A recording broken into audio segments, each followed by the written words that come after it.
Hosted by Ed Steer and Dan Bolter, Life in Digital explores the ever-changing media landscape with today's industry leaders.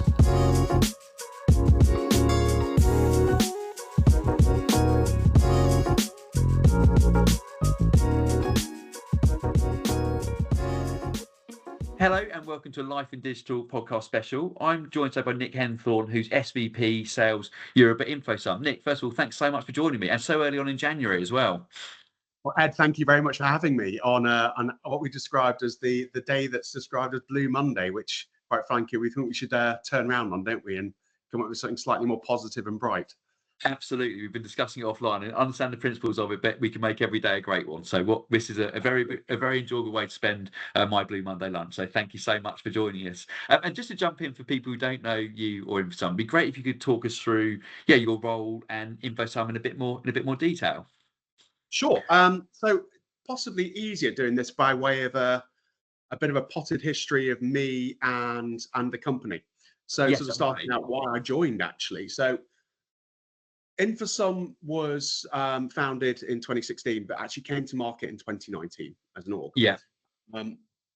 Under a principle that organizations need to be able to share insights from data sets and act on those insights, but critically protecting data in the process, protecting privacy, protecting the consumer. So 3 years were spent building what's described as the first decentralized data collaboration platform, now clean room. I'm sure we'll come on to that. I was going to say it wasn't called clean room at the time, but effectively was a data clean room in that instance. Is that a fair comment? Yeah. The word data clean room, I mean, we could go down this rabbit hole now if you'd like, or a bit later on, but I'll save it. I think a lot of people have adopted clean room as a terminology to almost be a tick box. I'm a clean room, therefore I instantly tick the boxes of privacy, this, that, the other. Whereas we've joined clean room as a category, but we're very clear about the fact that we are decentralized and we are privacy by default. Okay. So if you look at sort of the definitions of clean room, the I'm a clean room movement, which is anyone just slapping clean room on our site, is something that's slightly, I wouldn't say dimly sounds harsh, but we look at it in a way that says, well, actually, from a client's perspective, from a buyer's perspective, they need to actually really understand what that clean room is, what the constitution is, what's actually happening under the hood that makes it a clean room, are there any conflicts, etc. So we are part of the clean room tech because our industry loves to put a 3-letter acronym to things. You know, we're a DCR, but we started out not calling ourselves that. We started out as a decentralized data collaboration tool. And 2019 we came to market. That meant building a commercial function. I was really attracted to join because I'd heard about the company even prior to live go-to-market plans through some work I was doing when I was actually at O2, and requirements to collaborate with a media partner, and the challenges that we had with the data collaboration prior to decentralized mapping. So once I'd heard about this technology, learned a bit more, I was really keen to get involved and joined to lead the charge in our brand growth. So a UK-based business, and we've now grown internationally, but the starting point was very much how do we take this technology to brands to enable them to do more with their first-party data whilst critically protecting it. As you'd imagine, the business grew. We grew in terms of our core pillars, and I'd describe those very simply. One is media owners. Media owners who have first-party data clearly want to be able to leverage that first-party data to enable advertisers to advertise more effectively. The second is naturally brands wanting to have those data collaborations with media owners to deliver more effective custom-led marketing, or something as simple as suppressing existing customers to drive efficiency. The third pillar is data, and by data partners here, we're talking about traditional data, so people like an Experian, as well as the new surge of second-party data providers. So this is your dunnhumby's, Tesco's of the world, etc., who help organize very specifically within retail media. Sorry to interrupt you, but I guess that's been a very growing theme. Yes, yeah, absolutely. I mean, I touched on two of the grocers there, but absolutely, this is the retail media play. This is enabling organizations, brands who don't typically have data, to lead on something by leveraging someone else's data in the ecosystem. And then the final one, which we should never forget about, is the agencies, the importance of the agencies and their role in enabling data collaboration. So we've seen the ecosystem grow strength to strength in the UK over the first couple of years. We then took that model into Europe, starting with the Benelux region, working with retail media network that we built with Ahold and various different media owners over there. Naturally saw that grow into Germany, Italy as we've grown in Europe. But alongside that, and really importantly, we grew up the US business. So the US business led by, at the time, Brian Lesser, and now overall led, of course, by Lauren Wetzel. Lauren, yeah. Who was our CEO, as was Brian, is an ever-growing area where, although there aren't necessarily the same privacy-led initiatives, it's not quite as, they haven't got a GDPR equivalent at a federal level yet. The importance of not giving your data away is becoming ever more clear, and we're therefore seeing that adoption. So where that's left us is we've got a US business that's ever growing with organizations wanting to protect their data, a European business which is in some markets now reaching known maturity, i.e., we are the de facto option for data collaboration in the UK and other European markets. And more recently, over the last 12 months, we've been growing the APAC region with retail media propositions, brand to media owner propositions, etc. So my role within that, sorry, long answer, I look after the European region from a sales perspective. So my day-to-day is really ensuring that we are leading in those markets, so client engagements, prospect engagements, and continue looking at opportunities to grow our networks and therefore the value to our clients. Another really important part of my role is ensuring that we're always at the front edge of the market by understanding what those clients, what those partners are looking for. That helps us then sort of feed that back into the organization to evolve our proposition. Just, we want to stay at the front at the end of the day. And then finally, really importantly, it is that, and I kind of touched on it before when we talked about data clean room, but the voice of privacy. In a world where, and apologies, I do end up saying privacy these days rather than privacy, but that's partly because I work with my colleagues in the States a lot. For privacy, that makes it much easier for me.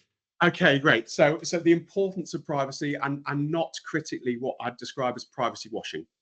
Someone just saying, oh, we're privacy safe. Actually being the voice of what makes an organization privacy by default, what that actually really means to not just a brand or a media owner, but that media owner or brand's customers. We've got to always think about the actual consumer at the end of this journey and how we as technology organizations are there to help protect the consumers first and foremost. That can then lead to the value drivers for the brands, the media owners, and better performance in media, full stop. Yeah, it's exciting. I've got there's so many things which I'm fascinated by and want to kind of jump into. So I will go first. So when across your 4 partners, across media owners, brands, the kind of data partners, and agencies, what common themes do you hear from each of them, and then where do they want different things from you? Okay, so the common themes are first and foremost the protection of data, right? Yeah. So organizations want to be able to ensure that no one is misusing or abusing their data. And that is irrelevant of privacy networks. Now that's irrelevant of GDPR. This is now down to I don't want someone taking my data and doing something that I don't want them to do with it. And I think that's really a collective view of a shift away from more traditional centralized solutions where everyone puts their identity into one bucket. That's pillar one is how do I protect the commercial asset that is my data. Number 2 then goes into, as we've touched on already, privacy. How do I ensure that everything I do has got the guardrails in place to ensure that I'm protecting my customer at all times? That's really sort of and then you start to see the differences, right? So brands are there going, well, the world of third-party data is going away. We need an alternative. We need to find a method to deliver insights, planning, targeted activations, and strong measurement in a world where we haven't got third-party data. So their priority, their driver is how can I leverage my first-party data to do all of those things and do them simply. In fact, simply will become a common theme across the board. It's not just a case of having a solution that replaces a third-party cookie if that solution is clunky and difficult. So simplicity is really important to those brands too. For the media owners, it's all those protections and everything else, but how do I make the most of my inventory? And this is especially important, I think, for the media owners who have the foresight to capture first-party data. And by that, actually the CTV providers who sit right at the top of that. So Yes. if you look at some partners of ours, the likes of C4s and ITVs, they have the foresight to actually go through that data collection and value exchange in data collection. I'd like to be a custodian of your data, consumer, but in exchange, I'm going to give you all this fantastic media, and then maximize the value of that to ensure that every single eyeball is as relevantly targeted as possible, giving the best return back to the brand. So it's, for them, it's very much a case of, okay, I've got all this exposure. How do I make this exposure work more optimally for my clients? How do I therefore optimize my CPMs and have a continual revenue stream to ensure that I can then continue to deliver, excellent content to the consumer? So that's sort of the media owner piece. Retail media and more widely commerce media, so that pillar is clearly about creating new revenue lines that are still very much underpinned by customer first, right? So if you look at, let's pick on Tesco, pick on Clubcard. Clubcard is a true value exchange again. I have a card, I'm accepting that my data is being used and analysed in exchange for some amazing discounts, etc. So it's then a case of what can I do with that information to A, create commercial value, but B, ensure that the consumer is enjoying that value too. So it becomes a relevance play. This is then about actually giving a relevant communication to a consumer because of the Clubcard experience they've got. And we've seen more and more connecting the retail media estates to the CTV estates to deliver campaigns at scale for brands who, as I said earlier, are typically data poor. So think of your CPGs. They don't typically have a direct relationship with the customer, but by proxy, they do through a Tesco. Yeah, do you see much non-endemic advertising coming into that retail media environment? So we, as a technology, are just that, right? If you think about InfoSum, we aren't a marketplace. We're not there to sell someone's data. If we were, we'd be conflicted. Yes. And it's one of those beware, actually, when we're looking at what is a clean room. If a clean room is selling someone's data, it's not a clean room, in our view. A clean room should be a neutral technology that's enabling other organizations to make the most of their data. It's a very different SaaS play. Yeah. So when it comes to a question about what exactly are they doing, we don't often know. We're Switzerland here. We get some amazing case studies coming back from clients about the value they're driving for endemic and non-endemic, but we only see those snippets because it wouldn't be our role to understand that. Obviously, we get the feedback from them. We get the use cases to help us shape and continue to deliver and improve on product and proposition. But knowing the intricacy of how many campaigns dunnhumby and ITV ran in Q4 is down to them. Our technology is there and deployed for them to use and to protect their data sets. The intricacies of how they use it, they can decide to share or not. Yes, that's on there. In very long-winded answer to your question, based on the feedback we get, we're seeing more non-endemic, but actually what we're also seeing is this growth of commerce media. So I know there's lots of different definitions of retail media, but the majority of the retail media that we've seen, certainly in the UK, over the last sort of 18 months and the hype of retail media has very much been around the grocer CTV relationships. What we're seeing now is other entries into the market that are serving different verticals. So travel is something to really gear up to create media-led solutions. Automotive, the same. If we go back to the core principal problem, which is third-party cookies are going away. If I'm an OEM, an automotive manufacturer, my historical route was using cookies to identify segments of people who might want to buy a car.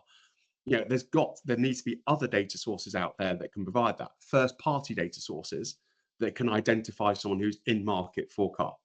And there'll be obviously, I can't announce what's not been announced yet, but you'll see some upcoming announcements around some automotive and CTV partnerships in the market soon, I'm sure. Well, that's exciting. When will you get your first new Well, can you say when new partnerships will be launched this year? We Q2 territory or sooner? I would say in terms of announcements, H1 for sure. H1 for sure. Okay, it's exciting. It's very exciting. But thank you. And then the agencies. What's the agencies are most looking for from data collaboration platforms like InfoSum? Simplicity, Mm-hmm.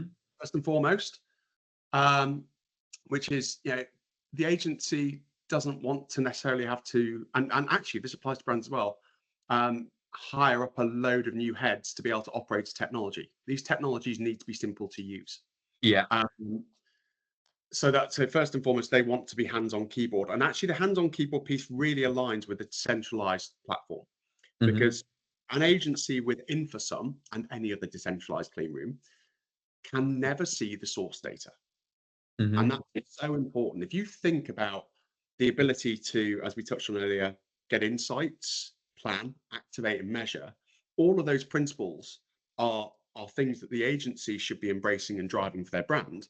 But critically, they should be doing so without having access to the source data. So that's been a really important part of our journey with the agencies as they seek to build up and industrialize their clean room led propositions. So we've seen this real shift over the last 12 months, really positive shift of agency adoption. And that aligns very nicely with where we want to go, because the scale that we want requires us working hand in hand. When we first started out, we actually went direct to market.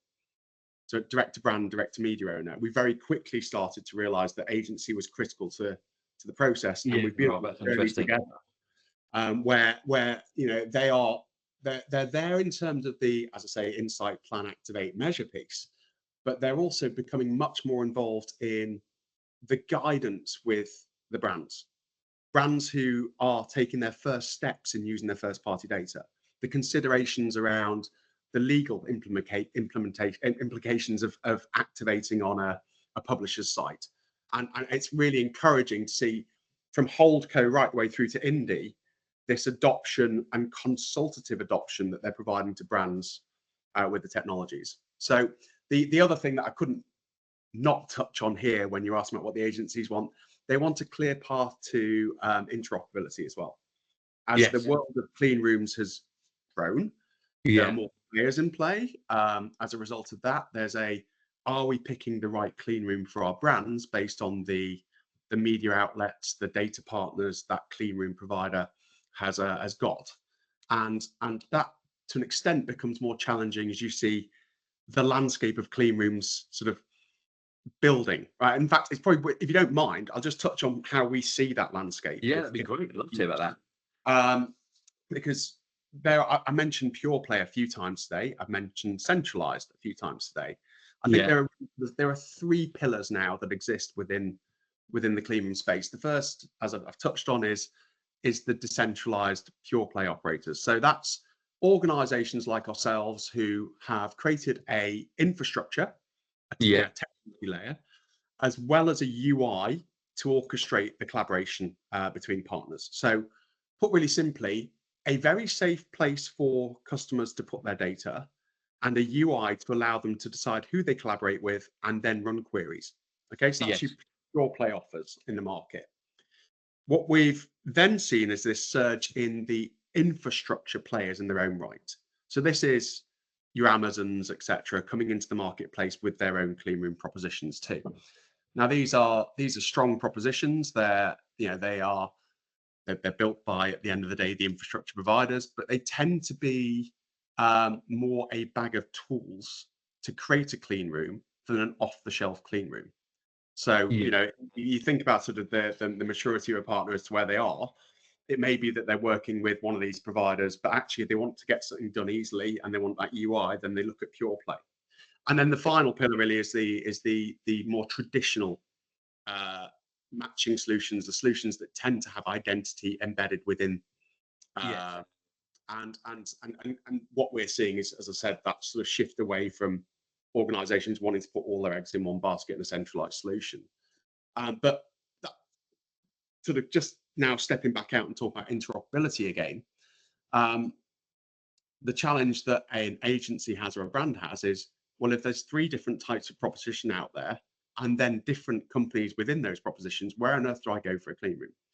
And one of the things that we're really looking to help overcome for the industry as a whole is the ability to enable a partner to work with any infrastructure provider and still provide that decentralized matching capability, as well as that easy to use UI. So I think as you'll see us move through 2025, one of the big themes we'll be working to is very much how we enable organizations to collaborate irrelevant of their source data. Because interoperability, if you imagine you were working on an AWS clean room and you wanted to work with a Databricks clean room, the two aren't interoperable. Put simply. You could bridge that gap. Be the glue, yes. So InfoSum's mission is to help organizations be the glue between those different technologies and market. Yeah, absolutely. No, I really hear that. And if you're looking at, as with all things tech, when they kind of explode and get bigger and the market shifts, it does get more challenging for people. So if you were analysing the biggest challenge, and it's great to hear actually how agencies are playing a role in advising brands on tech, because that's a key role for them to play. It's so hard for a CMO to identify across the, God, how many pieces of tech does CMO have to review? It's a really hard gig. If you're looking at the biggest challenges you think faced by brands and agencies and publishers within kind of a data collaboration space, and last year talking about so much what Google going to do, there's been so many parts of that journey. But yeah, what do you think the biggest challenges they're going to be considering in 2025 as they make decisions? I guess challenge one comes back to the cookie. So it's scalable solutions, and that doesn't have to be, at the end of the day, a clean room led conversation. This is now, we are going into a world where.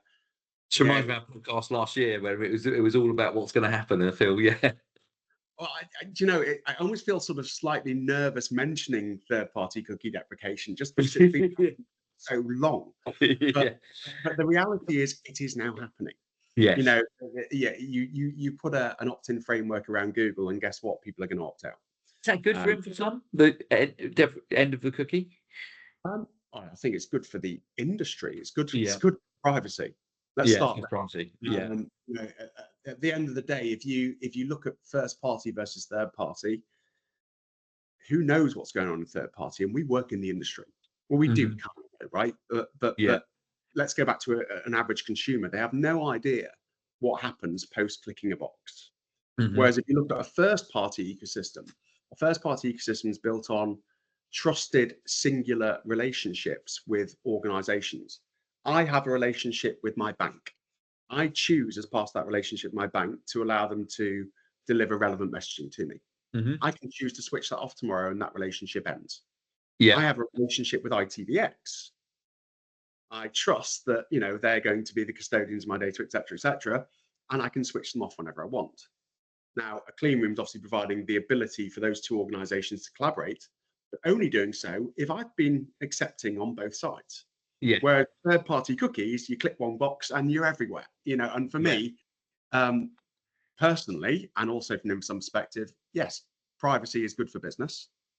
And candidly, getting rid of the cookie is a good step towards a better privacy journey for the consumer. Yeah, safe environment. Yeah, absolutely. So as you take that forward and look at 2025, so one of the challenges is going to be how to achieve scale when cookies aren't there.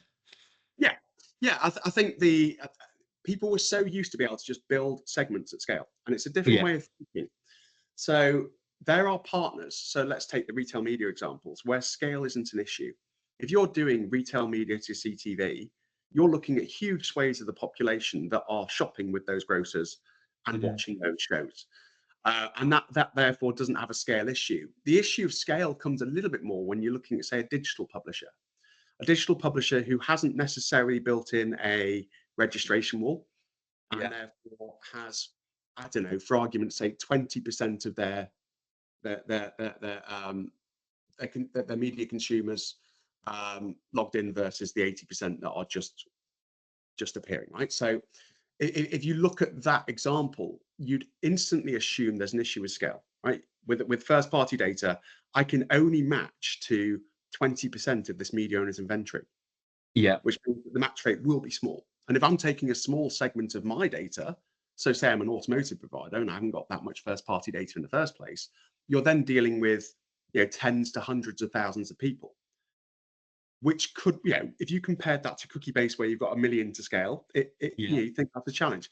for me, it's about then applying the right data science to that segment to build a stronger lookalike model, and then run that lookalike model at scale across the rest of the inventory that creates the solution for the market. In fact, we've recently launched a case study out in Germany with Axel Springer working with Renault in this example. And interestingly, in that example, they actually ran an A/B test. They did a cookie-based segment-based targeting, and then they did a first-party based model. And the good news is that the scale could be achieved because obviously you're building lookalikes, but really importantly, the marketing performance improved. Wow, that's brilliant. So, this is so I think the industry just has to think slightly differently about that scale and clearly provide the tool sets to enable that. And again, you can see the intertwining here. Guess what? The agencies have a pivotal role in that too, because it was the Analec team in Germany who drove the initiative.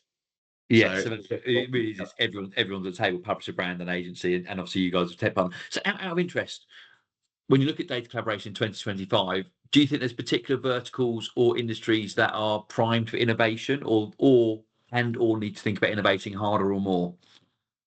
Great question. So I think we've touched already on commerce media, haven't we? This is going beyond retail media, but I'm just going to take a backward step into retail media first, because retail media has come so far. It really has. And definition of retail media here, to be explicit, is offsite targeting. Okay. Yeah. But it really, it's had its explosive year in 24. I think there needs to be more intercompany collaboration to allow it to really go to the next level. And this is challenging, right? We provide a technology that enables, for argument's sake, a Nectar and a dunnhumby to collaborate without either them ever seeing each other's data. And in fact, where we work in Belgium, where we've got two telcos collaborating in our solution because they don't share data with each other, yet they can deliver scale.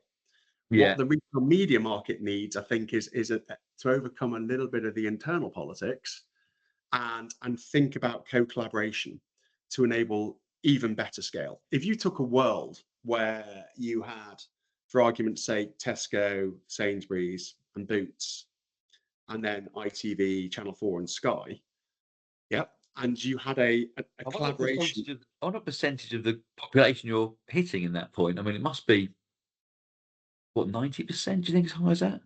Well, I'd hazard you've got a competitive product to Amazon. And you're giving the agency and the brand the solution they really want, which is everyone.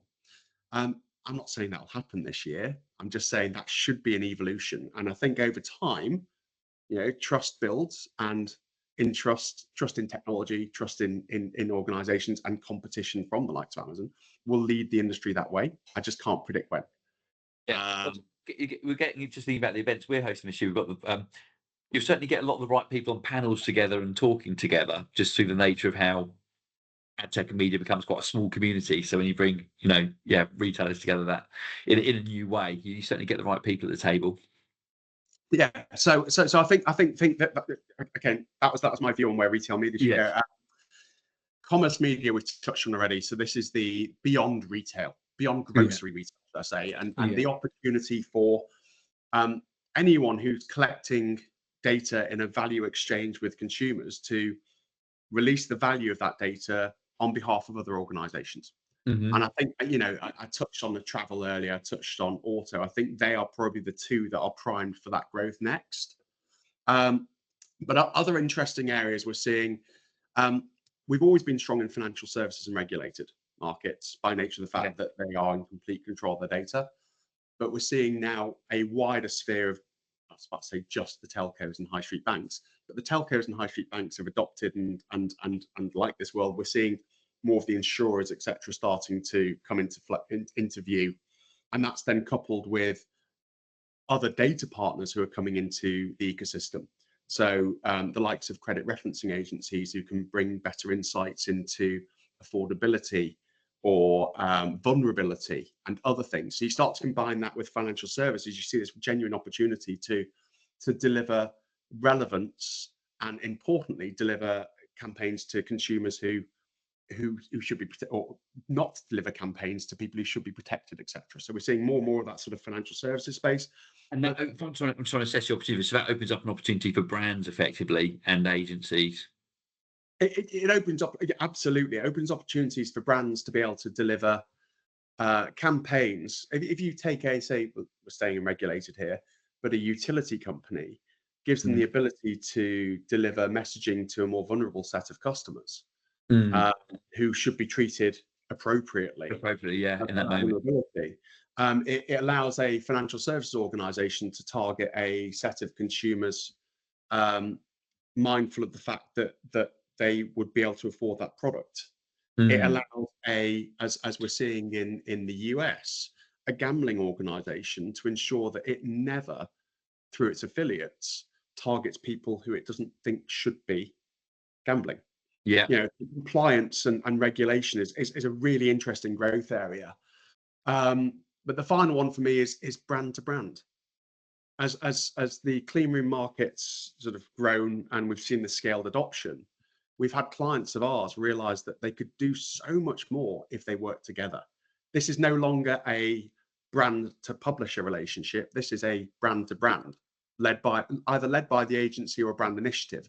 So again, aligned brands, or as an example, auto to FMCG and vice versa. One that I love is a gaming console provider working with a gaming publisher. So you start to think about the simplicity of that. You've got one organization who's able to help the other identify people who haven't got their console but love gaming. And the other can identify people who have the console but don't play their games. Now, that's such a simple statement. But if you imagine how hard that would be to do if one of them had to give the other data or vice versa, or they both had to give their data away to a central body, it wouldn't happen. So we're seeing those sorts of examples, as well as sponsorship assessments. So we work with a couple of football clubs. They're looking at their shirt sponsors. They're ascertaining what the impact is of those sponsorships. And in fact, the sports arena, I think, is absolutely rife for continued growth with clean rooms. And advertising. I touched on the gambling affiliates example earlier. There's so much can be done there. So it's genuinely becoming quite exciting watching the market evolve itself. We want to be thought leaders. We'll always come up with initiatives to help lead the market on what's going to, what we think could happen, how we can help there, what the future of privacy looks like. But watching the industry itself then come up with these solutions is just brilliant. Yeah, really exciting. Really exciting. I might be a piece, but affiliate marketing, which we're not talking about, but that sense of brand to brand, though, just aligned companies who can connect. So it always makes sense, and there's still, so much money that goes through the pipes in those sorts of sectors. So there's lots of, I can see the opportunity for really strong, aligned companies to work together in new ways, and as you said, in a privacy first, safe environment, which actually takes care of the consumer. So that's really cool. So I know you can't tell me what they are, but I sense there's some new products coming this year. What do you think, or what are they solving? You've obviously identified what you think is the next issues to solve. So what do you believe are the next evolution or the next steps that InfoSum and data collaboration platforms need to solve for consumers, brands, agencies? Well, there's one I can answer straight away because we've just launched it, which is actually contractless collaboration. So as simple as we tried to make data collaboration, we still got exceptionally mindful of legal implications of what people are doing. And a part of our role is to ensure that organizations transparently are fully aware of everything that they need to be doing to protect their customer. We are a processor for anyone who works with us. And that's what we'll always stand to that, because that's our position in this relationship. If two organizations or multiple organizations work with us, because we enable collaborations across multi-party very easily, they can generate as many insights as they want. They can generate as many insights as they want without ever exposing consumer data, right? So we're a perfect tool for insights, planning, measurement. When it comes to activation, although no one's ever giving anyone else any data, one party is able to, for example, a CTV provider, identify a segment of their own customers to target. Because at the end of the day, they need to be able to identify them to put them through an ad server. In that scenario, we believe there's been a data transfer, data supply. Even though our platform's not given anyone any data, they've been able to pull out their own data, but that data's gained knowledge. And that generated in the UK what's called a DSA, a data supply agreement. Yeah. Everyone's created them. They look very similar, but they've also made slight amends and differences to each. Now, they are so imagine I'm a brand. I come into the platform. I want to work with 5 different media owners. They're all going to have a DSA, and they're all going to be almost identical. But that almost identical means that my legal team now need to review 5 different pieces of paper to go and run some activity. So contractless collaboration seeks to bring the DSAs into our terms on behalf of organizations. So we're creating one industry standard to allow the market to effectively deliver legally very safely their campaigns.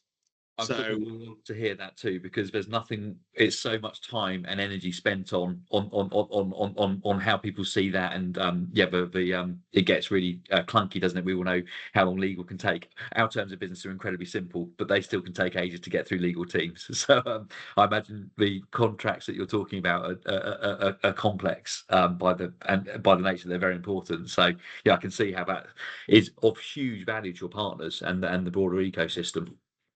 Well, we talked earlier about easy, right? This is making it easier for everyone. Easy to deal with, and it allows them to work at the pace they want to work at. So although it's actually not a product innovation, it's a proposition innovation reflecting what we see in the marketplace. Well, easy to deal with is always a winner. If you think about anyone you want to, it makes a ginormous different experience. So in terms of product, there we are making a couple of sort of key innovations this year. I can go into some detail, but not lots. I've touched on interoperability. So expect to see an awful lot of news this year on what we're doing in this space to enable, as we touched on earlier, enable InfoSum to become the glue, whilst therefore enabling our clients, be them in any of those pillars, to keep their data within their current infrastructure. So that's going to be, that sounds very I'm sounding like I'm being deliberately sort of. It's the easiest way I can describe where we are. So all I can say is expect some really interesting news as we go through this year in terms of how we're looking to provide that glue and solve this issue of interoperability in the industry. And then the final one is really a new set of features that we're bringing to the platform that enable organizations to very quickly build complex collaborations. So we've always led in terms of permissions. No one can work with anyone else in InfoSum unless they both want to work together. Yeah. Okay. So let's take that as your first principle. Then let's build in the fact that you might want to grant those permissions to an agency because the agency is going to lead the collaboration. But then build that into it not being just 2 organizations collaborating. Build it into being 5. Yeah. So a campaign's taking into account data partnerships, brand own data, and 3 media owners. You're suddenly in a world, and you've got the agency orchestrating the whole thing. It can all happen now, and and this is what we do now. We're just really thinking about, in the process of redeveloping elements of the platform to enable that to happen so easily for the agency, whilst ensuring that every single other organization as part of that collaboration is also completely in control of that collaboration. So it's effectively a new suite of permissions that are going to enable people to very quickly spin up collaborative environments to deliver value. Yeah, I really hear that we spoke to a lot of things around scalability and simplicity and ease of use, and I really see how that addresses so many of those issues, and that accessibility I'm sure drives usage, and and it creates a better environment for everyone to operate in, which is really cool. Just before we wrap up, I'd love to know. I'm about to book Cannes. What are people going to be talking about? It's for summer. What's everyone talking about? And hopefully not just AI, but Yeah. I'd like to see, and that shouldn't sound negative. I think last year was very, very AI heavy. It was. What a great question. For Cannes this year, what are people going to be talking about? I'd like to see, I've touched on it quite a few times today, a reinvigoration or refocus on clean rooms, which actually hit Cannes a couple of years ago, Yeah. coming back to the forefront. But this time, in terms of that, the topic of scale, ease, and protection. Because, I think they created a lot of excitement first time round. Then people have gone, well, this is hard and that's hard. And we've been building and building to create and overcome those challenges in terms of the scale and easy use, etc. I think for me, bringing that back to the forefront will be a conversation topic we'd certainly love to have out there, coupled with, I think, the importance of privacy by default, not privacy by label. Okay. And that doesn't therefore just apply to clean rooms. That's every bit of tech in the market. I think just saying that you are privacy led rather than doing it is something that we need to educate all the brands. We need to educate all the media owners on, to ensure that people aren't just following a technology or a process that isn't privacy by default. Because at the end of the day, if we lose the trust of the consumer, we lose the ability to do all of this. Yes, absolutely. Yeah, it's been there. They are, yeah, the number one. Yeah, very cool. Okay, well, I'm excited. I've started to. It's interesting. You sort of hear the themes coming. So we shall see. The WhatsApp groups have also already started to pop up a little bit about can planning. So yeah, it's around the corner. The maps already. Yeah. Yeah. I'm looking forward to it too. We'll have to find some time when we're there. Lovely. All right, it was a real pleasure. I greatly appreciate you taking the time out of your day, especially on a Monday, especially in January. So yeah, exciting to talk, and thanks so much. Ed, thank you so much for inviting me to this. It's been great fun. Really enjoyed it. Cheers, Nick. Thanks. Thank you for listening to today's episode of Life in Digital. If you want to know more about our guest or any of the topics that we covered today, you can find out more in our show notes and on our website.